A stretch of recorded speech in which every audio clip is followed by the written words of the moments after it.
Had a good reading week. Oops. Um, and today we'll have a discussion of general relativity um, and examine some implications of the general theory of relativity for the nature of space-time, and also touching upon the question of whether space-time can be considered substance-like, or whether an absolutist conception is true, or a relationist conception. So I'm going to follow the handout as usual, which is available on Moodle, so hopefully you've got it accessible to you. I'll just make this full screen. Um, okay, so general relativity. Um, um, Basically, general relativity was developed by Einstein in an attempt to account for gravitation within a relativistic setting. So, obviously, the last couple of lectures, I should say, we've discussed special relativity, but there was no mention of gravity. And so there's a kind of a prima facie problem for accounting for gravity within a relativistic setting. Um, and that basically that is that within Newtonian mechanics, the gravitational attraction between two massive bodies depends on the distance from one another.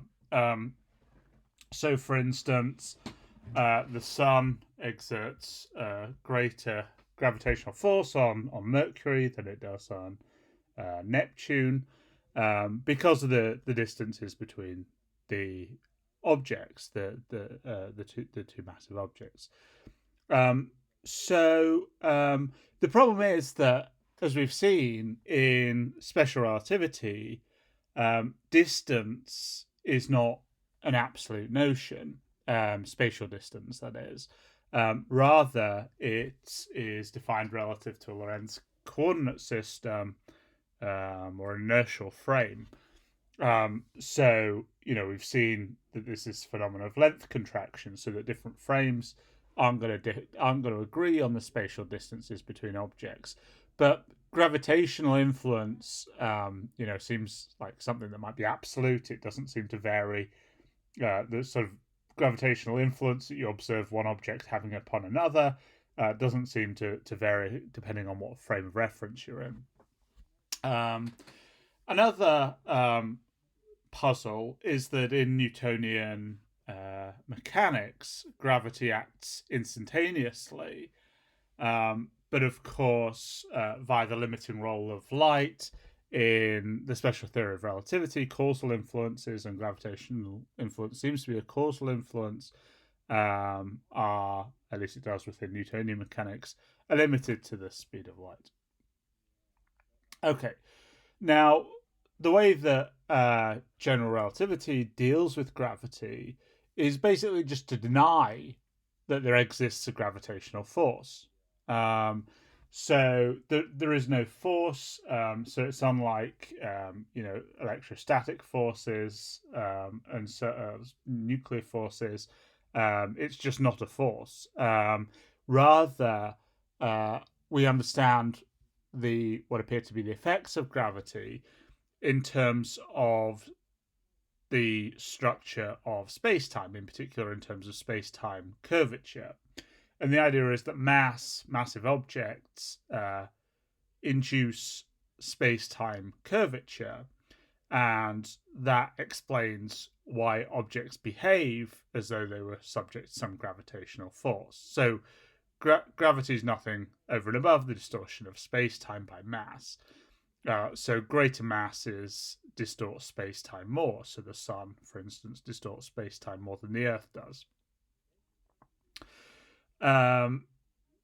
Now, so this is kind of important because, or an important departure from special relativity, because Minkowski's space-time in special relativity was not assumed to be curved.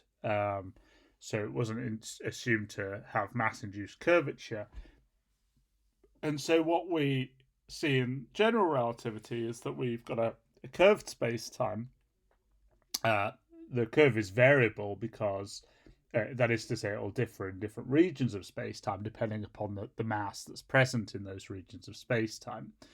But where over short distances in small regions, or where gravitational influences aren't too large, then it's going to behave a lot like a flat Minkowski space-time of the sort associated with special relativity. Okay, so the mass induces curvature, and that also affects in turn the distribution of mass, right? Because we know that massive objects attract one another. So the idea is that this is explained in terms of curvature of space-time, but of course the distribution of mass itself affects the distribution of space-time. So you get this sort of dynamic space-time whereby masses influence one another's behavior, and because they influence one another's behavior, that in turn affects continuously the shape of space-time itself. Okay. So there's a sort of standard analogy or metaphor that's sometimes invoked to sort of try to make clear what's going on in special relativity. And the analogy is with a rubber sheet that's stretched out and has a cannonball placed in the middle. So the rubber sheet is supposed to sort of metaphorically behave like the space-time, and the cannonball obviously is a massive object. And if you place a cannonball in the middle of a stretched out rubber sheet, then obviously the cannonball is going to distort the sheet. So that's the analogy that with the sort of massive object distorting space-time itself and inducing curvature in the space-time. Obviously, the greater the mass of the object, the larger the cannonball, heavier the cannonball, the more the more distortion is going to be induced.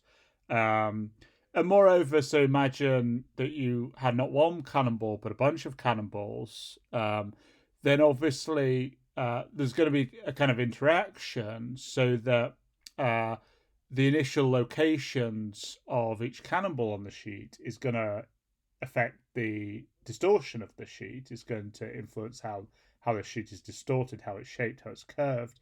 And then that curvature, the initial distortion, is going to affect the behavior of the cannonballs. So, for instance, they might roll towards one another. And that in turn is going to change again the state of the sheet. So you've got this sort of these dynamic changes in the curvature of space-time as modeled by the sheet. Now, of course, there's a sort of tendency for all the cannonballs to gather in one spot unless there's some countervailing forces. In sort of space-time reality, there can be certain countervailing forces that just stop matter collapsing in on itself, such as electrostatic forces. We'll come back to that more later when we talk about black holes.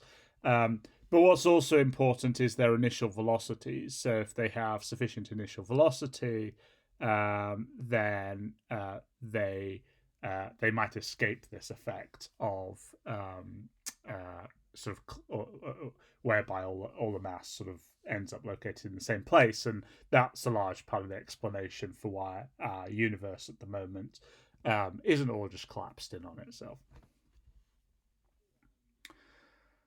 Okay, so that's a sort of metaphor. Let's try to understand what's going on in a bit more detail. So Einstein produced really a very interesting insight that led to his formulation. So we obviously wanted it in order to explain the role of gravity in space-time, but in order to sort of figure out or get an idea of how we were going to account for gravity, this sort of depended on a particular insight that he had, which was that uh,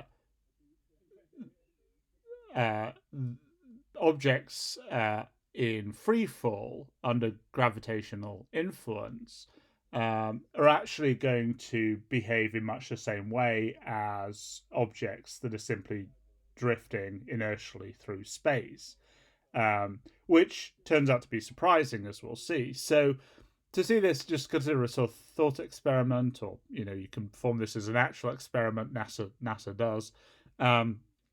So if you're moving inertially in a spacecraft in outer space, so you're just drifting through space, then you experience weightlessness. So we're all presumably know about this, right? So we've seen the pictures of the astronauts drifting about weightlessly.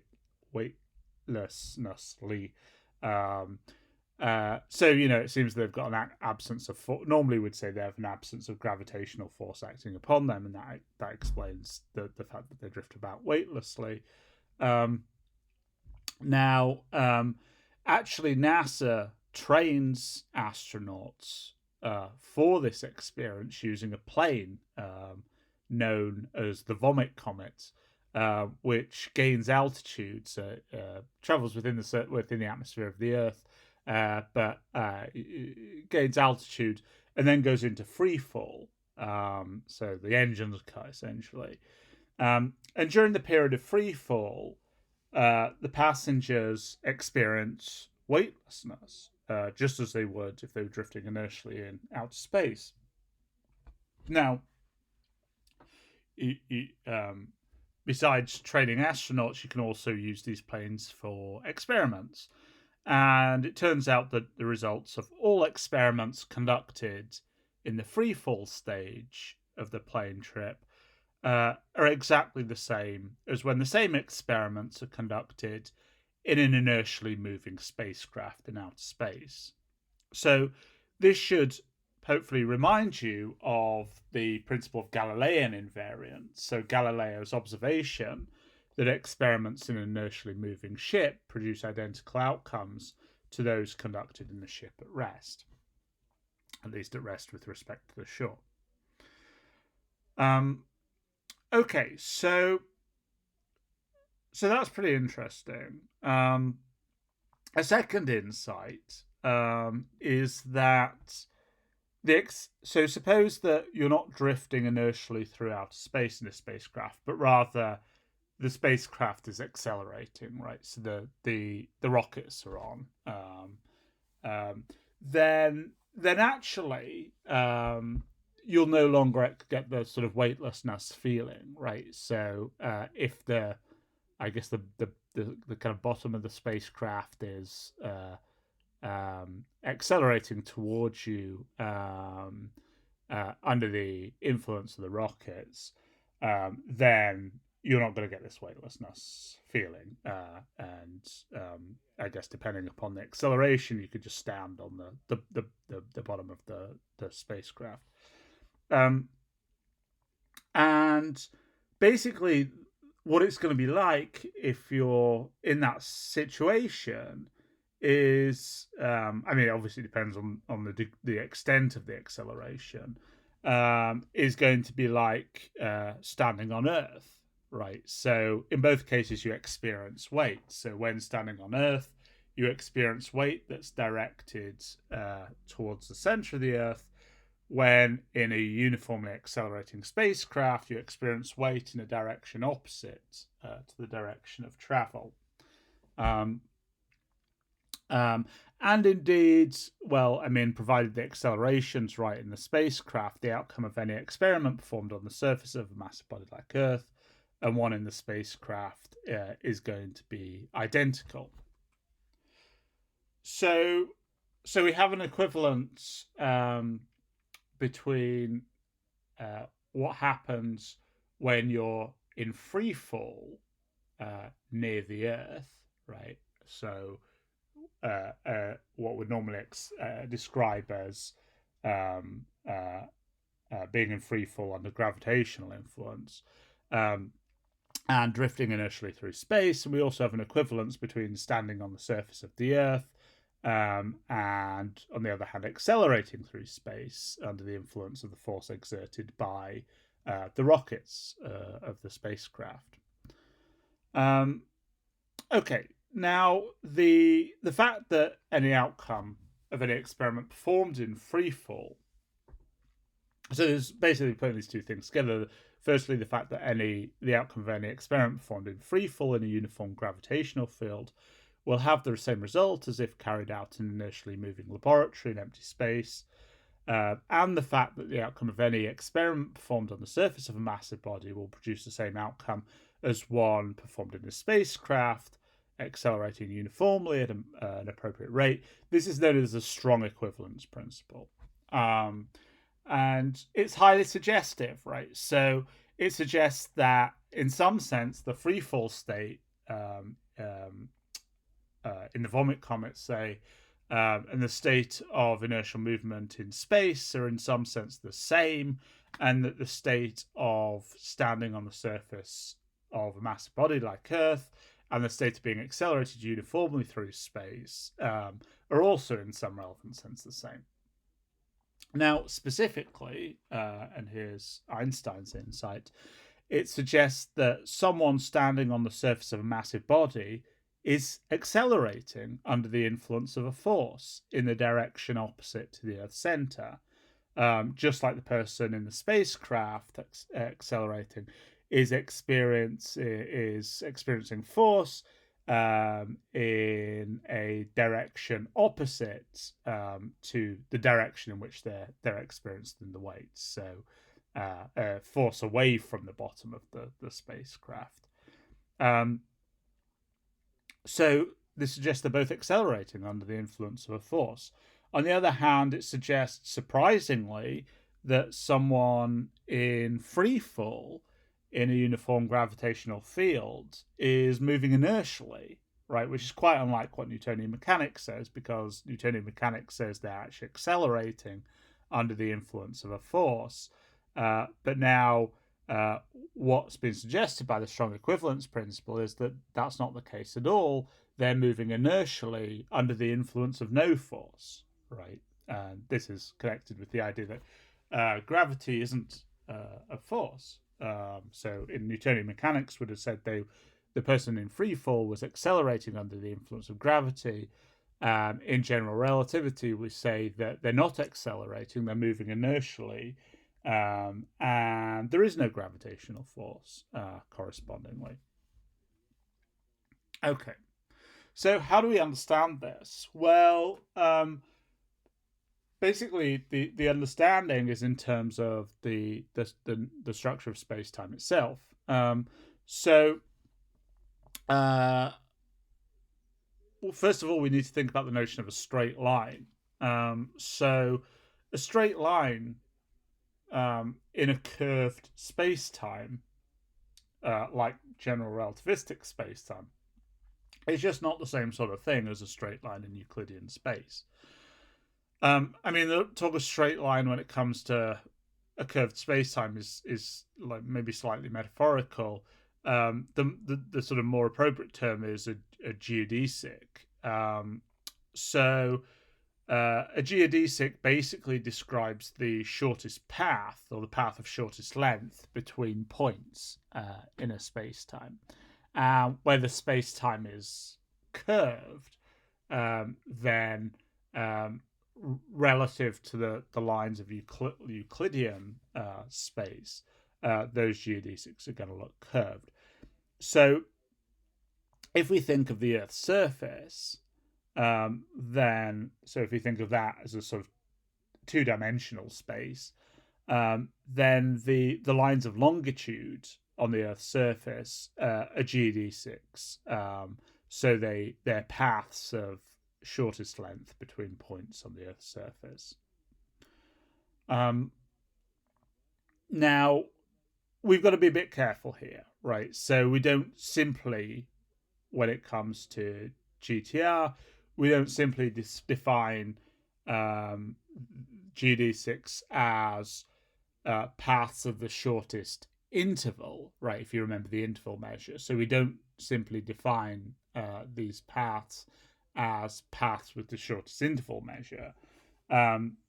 Light travel, in a vacuum at least, travels paths of the shortest interval measure we've seen. It travels paths of interval 0. So, I mean, that is one sort of geodesic in the general theory of relativity, but there are others. So, actually, how it's defined is geodesic is defined as a path between points such that the interval along subsections of the path is constant. So, the interval isn't varying depending upon where on the path you are. So, you can have geodesics. This is the sort of generalization of the notion of a straight line to the curved general relativistic space-time. You can have geodesics of positive interval.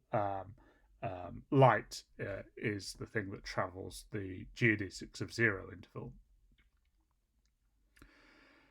So, relatedly, the general theory of relativity predicts a phenomenon sometimes called the bending of light by mass. Now, light isn't itself massive, it doesn't have mass. And so it doesn't accelerate under the influence of gravity. I mean, in fact, we've seen there's no gravitational force. Rather, light just travels inertially along geodesics, and specifically along the geodesics of 0 interval. So, what do we mean when we talk about the bending of light? Why is it that light gets bent if light isn't massive? That certainly looks like it might be puzzling in a kind of Newtonian Euclidean framework. But basically, to see what's going on is basically consider the sheet analogy again. And suppose that we've got some point A on the sheet and another point B on the sheet, and we're looking for the shortest path between A and B, and this path passes close to a cannonball on the sheet.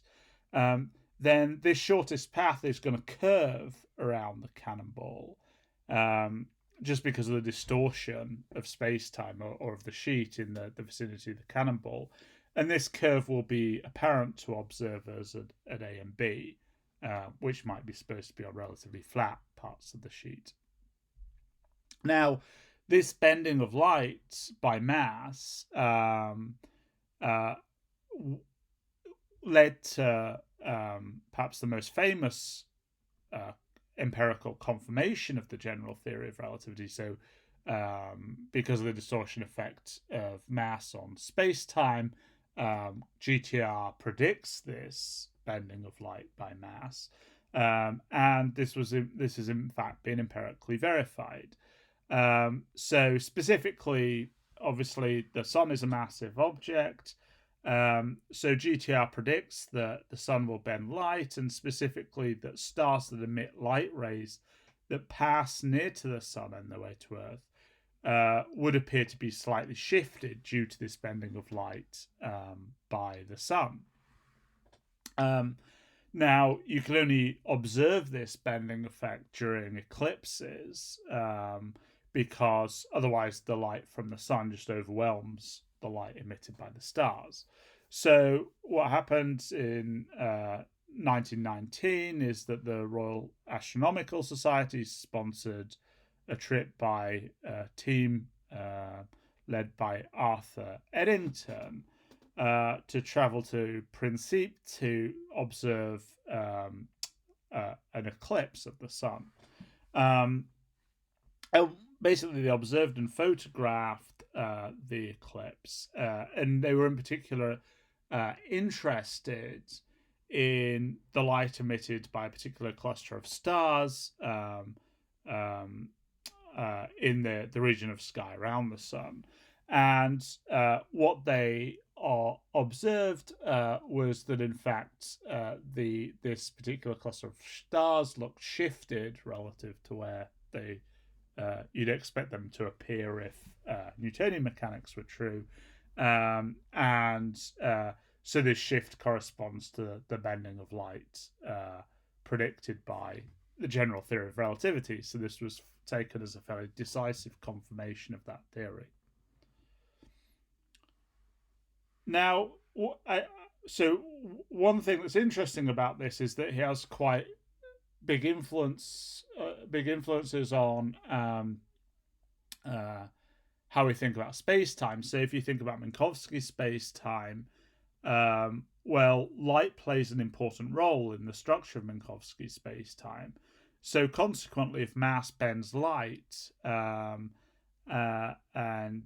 bends the geodesic path, the path of zero interval traversed by light, then this is going to have a profound influence on space-time. And that's because, obviously, Minkowski space-time is structured around the trajectories of light rays, these zero interval geodesics.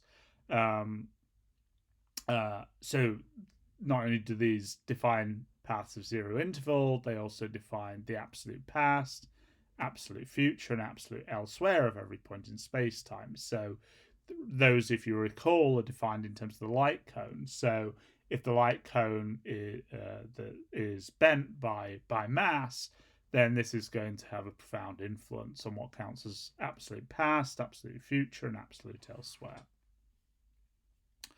And we're going to come back to that in a moment when we consider particularly the phenomenon of black holes. Now, so pretty much what we've said already, mass affects the extent to which geodesics curve relative to Euclidean straight lines. The larger the mass, the greater the deviation of geodesics from Euclidean straight lines. Okay, now there's an equation known as Einstein's field equation, which says exactly how space-time is distorted or curved by mass, and that's given on the handout. This equation here, you don't need to worry about it too much. Obviously it's quite technical, but basically what's going on is that so the G sub AB is the Einstein curvature tensor, so that's describing the curvature of space-time, and then crucially this thing on the right, T sub AB, is the stress energy tensor, which represents the distribution of matter and energy. Remember, there's a sort of mass energy equivalence, so we can think of energy as distorting space-time as well as mass. So the stress energy tensor describes the distribution of mass and energy in space, and basically all you need to notice is that the curvature of space-time, G sub AB, the Einstein curvature tensor, is a function of the stress energy tensor, which represents the distribution of matter and energy in space. So, in other words, mass energy affects the curvature of space. That's just the key take home from that equation. Okay, now, so one interesting thing about general relativity is that, so we came across the twin paradox in special relativity. It turns out you also get a version of a sort of different version of the twin paradox in general relativity. So you can get the special relativistic version of the twin paradox under general relativity, but you can also get a slightly different version of the twin paradox. So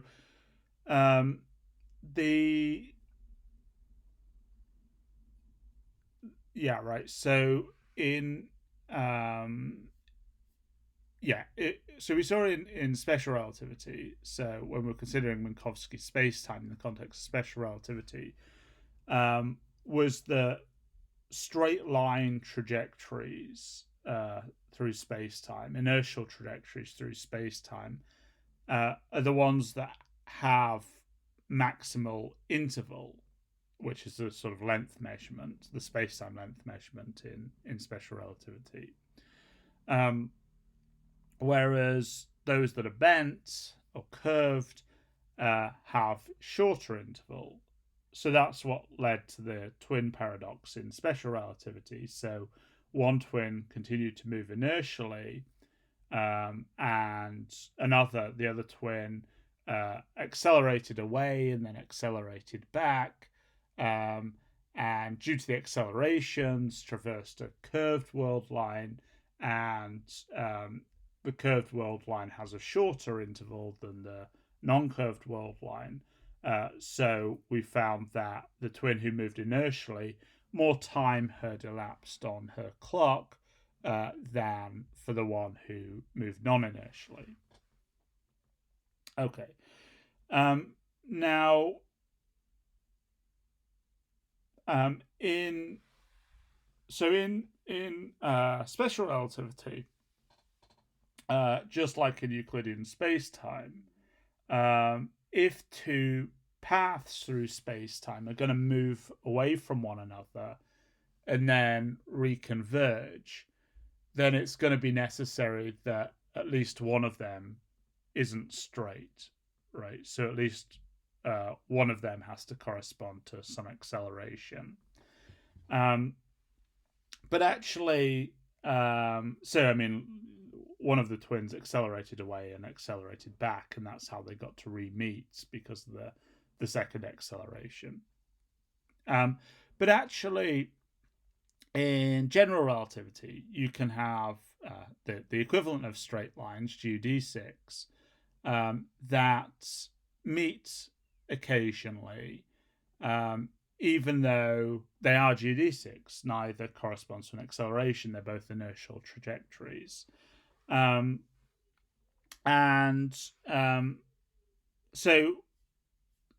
to consider an example, right? So of GD6 in general relativity that meet more than once.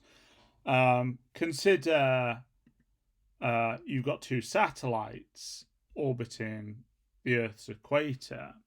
One's traveling in the east-to-west direction, the other's traveling in the west-to-east direction. Then, obviously, occasionally, these satellites are going to pass one another. They're going to come into close proximity to one another. Now, according to Newtonian mechanics, both of these satellites are accelerating, so they're changing direction. They're tracing a circular motion due to the gravitational influence of the Earth. But according to general relativity, there's no gravitational force, and the satellites are therefore moving inertially, and their world lines are geodesic, so they're the general relativistic equivalent of straight lines in Euclidean space-time. Yet these world lines repeatedly intersect as the satellites pass one another. So here's a good example of a failure of Euclidean geometry in general relativistic space-time. Even though the paths traversed by the satellites correspond to inertial movements, they're the equivalent of straight lines in general relativity, they nevertheless repeatedly intersect. Okay, so this gives a way in which twins, of course, could leave and then see each other again, even without accelerating, right? So you could have one twin aboard satellite A and one twin aboard satellite B. A is moving in the east-west direction, B is moving in the west-east direction. And so even though neither accelerates, they repeatedly wave to each other as they pass one another by. Okay, so this sort of opens the way up for a twin paradox that doesn't involve acceleration. Now, we've got to vary the satellite's example slightly, because the one we've given doesn't produce the twin paradox, because they both traverse the same spatial distance between times when they meet. And that's going to be so according to any reference frame. So instead, suppose that actually twin A is in orbit around on a satellite, say around the sun, whereas twin B is in orbit in a satellite around the Earth. So you could set it up so that the distance of the orbits and so on are so that the distance of the orbits are such that they still pass near to one another every so often. And I mean, you could have it actually so that say the time the time of intersection occurs for each twin after precisely every time they orbit, right? So you could have that twin A is in a kind of a fast orbit, or if you like, around the sun, whereas twin B is in a slow orbit around the Earth. So every time they come round, once per time, they meet. Now, interestingly, so neither, according to general relativity, is traversing, is accelerating. Neither they're both traversing geodesics in space-time. And yeah, of course, they're re-meeting once per orbit, once per each of their orbits. But notice that if you recall the interval measure, interval is a function of distance along the t-axis, so what we might call temporal distance, and also distance along the x, y, and z axes, what we might call spatial distance. But if you recall, it's a decreasing function of spatial distance. So it's a decreasing function of distance along the x, y, and z axes. So what we'll find is actually the twin who travels the furthest in space, namely the one orbiting the sun as opposed to the one orbiting the Earth, will have traversed a shorter interval of space-time and correspondingly will have aged less, and her watch will show less time elapsed between the times at which the twins meet. So here we get a twin paradox in general relativity that doesn't require either twin to accelerate, and is just based on the fact that interval is a decreasing function of distance traveled, and the twins have traveled different distances, spatial distances. It's a decreasing function of that, and the fact that you can re-meet even if you're traversing the general relativistic equivalent of a straight line, namely a geodisc, and so you can re-meet without acceleration. Okay, so interesting, and you could empirically, I mean, this is an empirical prediction, so you could empirically confirm this. Okay, so I said we'll come back to to talk about black holes, which illustrate quite vividly a number of the features of general relativistic spacetime. So, we've seen, especially when we're considering the cannonball metaphor, mass energy produced positive Einstein curvature, and this has a tendency to cause the trajectory of inertially moving objects to converge. So this is gravitational attraction, in other words, or how we understand what looks like attraction under a force of gravitation, but isn't really. So there's a tendency for matter to clump, right? So there are countervailing tendencies. So firstly, you could have forces preventing clumping. So electromagnetic repulsion, for instance, nuclear forces could prevent clumping. But also, as I mentioned, whether clumping occurs will depend upon the initial velocities of the objects, whether they have enough initial velocity to escape this clumping effect. But sometimes you do get clumping, right? So this often happens, or this can happen to stars, right? So they burn all of their nuclear fuel, leave denser matters behind. There's not enough electromagnetic repulsion to offset the sort of clumping tendency due to the curvature of space-time induced by mass. And so basically you get more and more matter collapsing in on itself. And this produces a black hole. Now, there's a bit of debate about what happens to matter in a black hole. We can't observe this empirically. We can only theorize about it.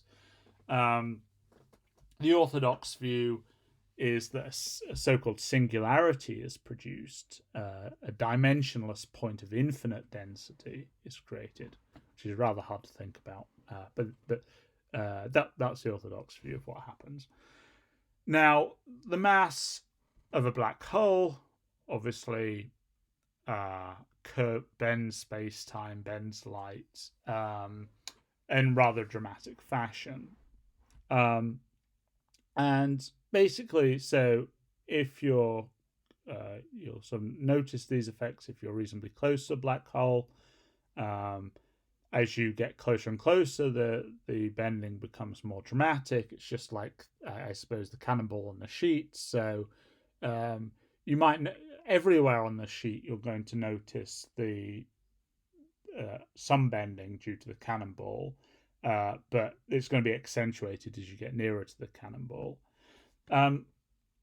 Now, with a black hole, the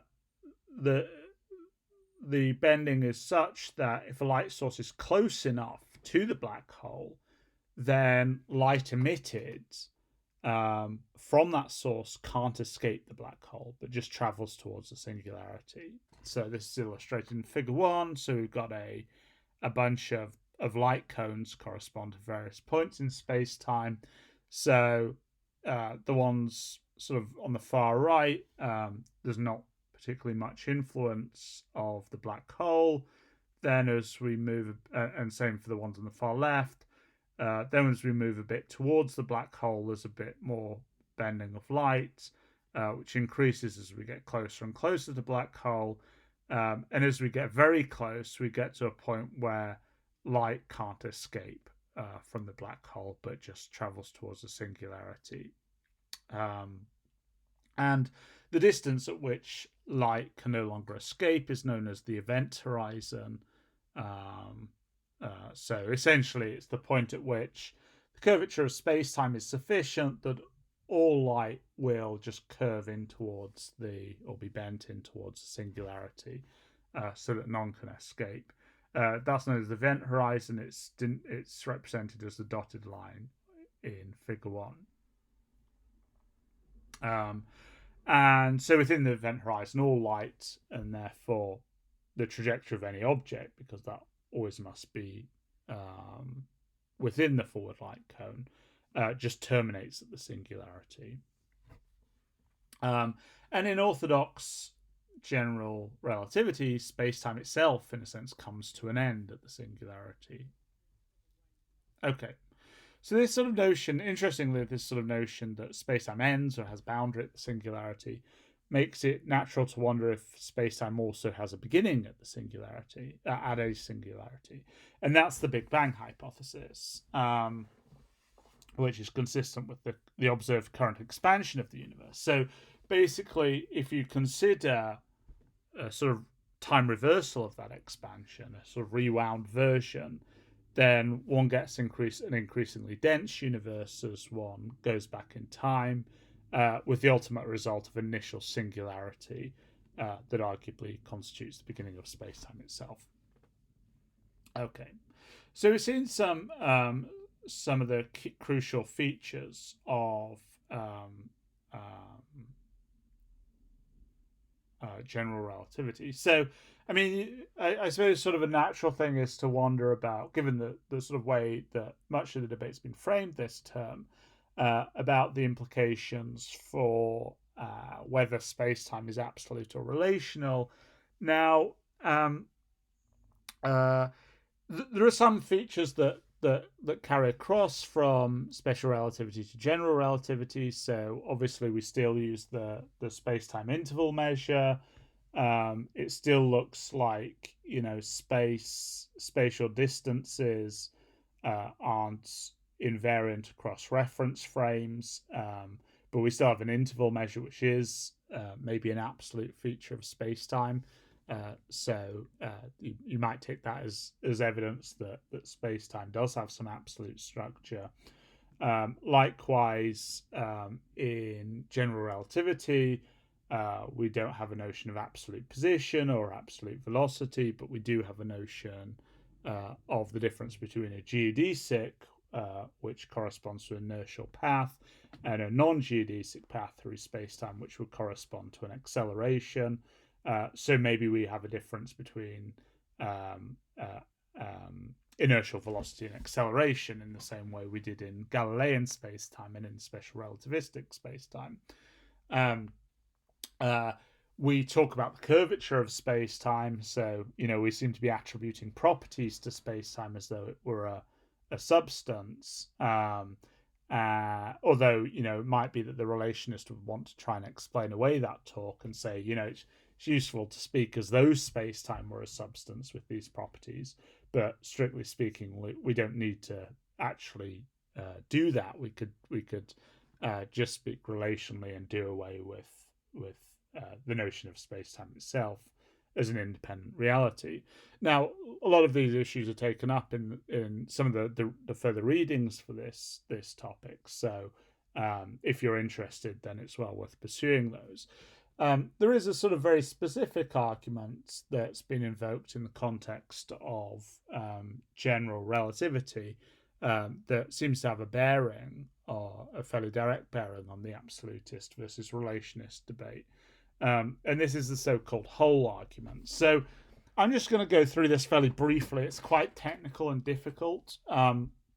So, you know, if you're interested, if you like the sort of technical, difficult material, then there's lots on this in the further reading lists. So you can pursue this. If you're not, don't worry too much about it. You can there are certain sort of take-home messages that one can understand even without understanding all the technical details of the whole argument. So in order to think about the whole argument, we need to think about a bit more about what a space or a space-time is. And introduce some kind of technical terminology. So if we've got a set of points or events, then this set of points is said to constitute a manifold if it's possible to ascribe coordinates to these points, construct a coordinate system. So in Euclidean space, we can do that with a Cartesian coordinates. In Minkowski space-time and general relativistic space-time, we have a four-dimensional manifold, and we can assign coordinates to it, Lorentz coordinates in this case. So it's true that the assignment of Lorentz coordinates is most straightforward in a straightforward Minkowski space-time that doesn't have curvature. But we can also do this in localized regions of general relativistic space-time, regions where curvature isn't too great. Now, a set of points might have properties in addition to constituting a manifold, right? So we might be able to say more about them or do more with them than assign coordinates to them. So there might be facts, for instance, about what the interval or distance is between these points. So as we've seen in Minkowski's space-time, we have an interval measure. We can assign distances, that is, space-time distances between points. So the assignment of intervals between points is known as the assignment of a metric or a metric field. So that's what specifies the distances between points, the intervals between points. Now, one issue that comes up when people talk about absolutism versus relationalism, especially in the context of general relativity, is what does it mean? What does absolutism mean? Now, some people at least argue that so absolutism, of course, is a thesis that space or space-time exists, has an independent reality. But the one question is, well, what's at issue here? Are we asking whether the manifold has independent reality, or are we asking something like whether the manifold plus metric field has an independent reality?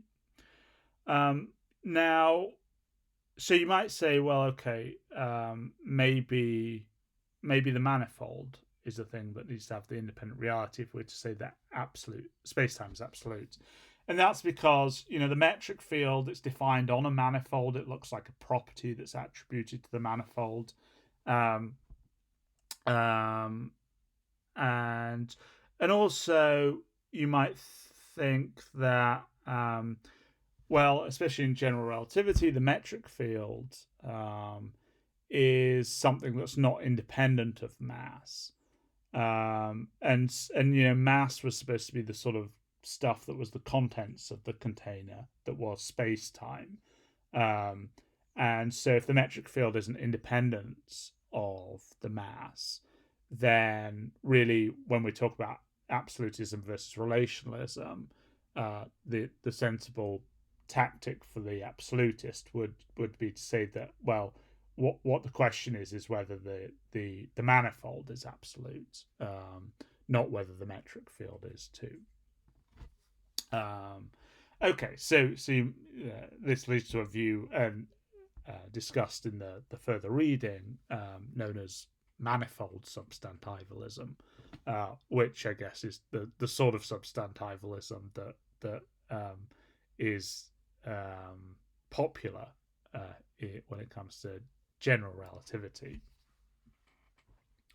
Now, there's a challenge to manifold substantivalism in the form of the whole argument. And the whole argument actually, although it's quite technical, in a way, there's a lot about it that's kind of analogous to Leibniz's boost and shift arguments. So Leibniz's boost and shift arguments were designed to show that it's superfluous to posit the existence of an independent space. Actually, really, all he successfully showed, arguably, was that it's superfluous to posit absolute position and absolute velocity, because it turned out we still needed absolute acceleration. That can make an empirical difference. The whole argument's doing something similar in that it suggests that positing an independently existing space-time manifold is maybe superfluous, and so maybe we should be relationists instead. So that's the sort of big picture. The sort of details are rather technical. So the whole argument appeals to what's known as a whole diffeomorphism. That's a form of transformation that preserves smooth curves. So the idea is that a whole is a specific region of space-time, and basically we could consider different possibilities in which mass and energy are distributed differently in the whole. So this is kind of like Leibniz's suggestion that there might be many possible worlds in which mass is distributed differently that wouldn't be empirically distinguishable.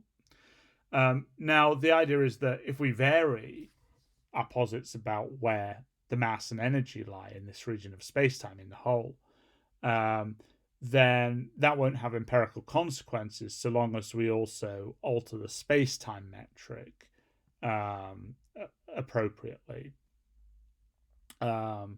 So yeah, Einstein's field equations relate the behavior of matter to the space-time metric. So if we change where we posit matter to be distributed, but we also correspondingly alter the space-time metric, then the field equation is still going to be obeyed. All the empirical consequences are going to be the same.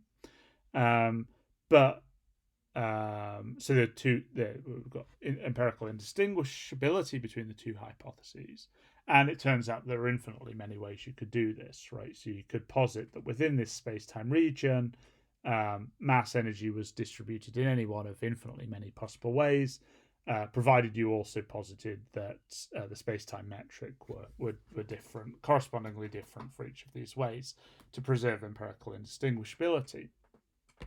Okay, so you might think, well, this is puzzling, just in the sense that Leibniz's talk of infinitely many ways that matter could be distributed throughout absolute space is puzzling, and you might think that, well, actually maybe there's something fishy here, and maybe we should deny that these are really distinct possibilities, these whole diffeomorphisms. And basically, so the upshot is that what leads to these counting as distinct possibilities is the supposition of an independently existing manifold, because that implies that there's absolute facts about where mass energy is distributed, where it's located. It's absolutely located within the whole, the region of space-time in question. So you might think, well, wouldn't it be better to deny the independently existing manifold, and so deny that these whole diffeomorphisms that are empirically indistinguishable really constitute genuinely different possibilities? So very analogous to what Leibniz is doing. He says, well, look, we have empirically indistinguishable. If we suppose absolute space-time, we could have empirically indistinguishable worlds that differ in the absolute distribution of mass. Here we're saying, if we posit an independently existing manifold within general relativity, then we could have different possibilities about where mass energy is distributed in a particular region of space-time, provided we alter the metric appropriately. So wouldn't it be best just to deny that these are real independent possibilities and deny the posit that leads us to the conclusion that they are, namely the notion of manifold absolutism. So that's the rough sketch of the argument. As I say, further details are provided in the reading for those who like technical material. And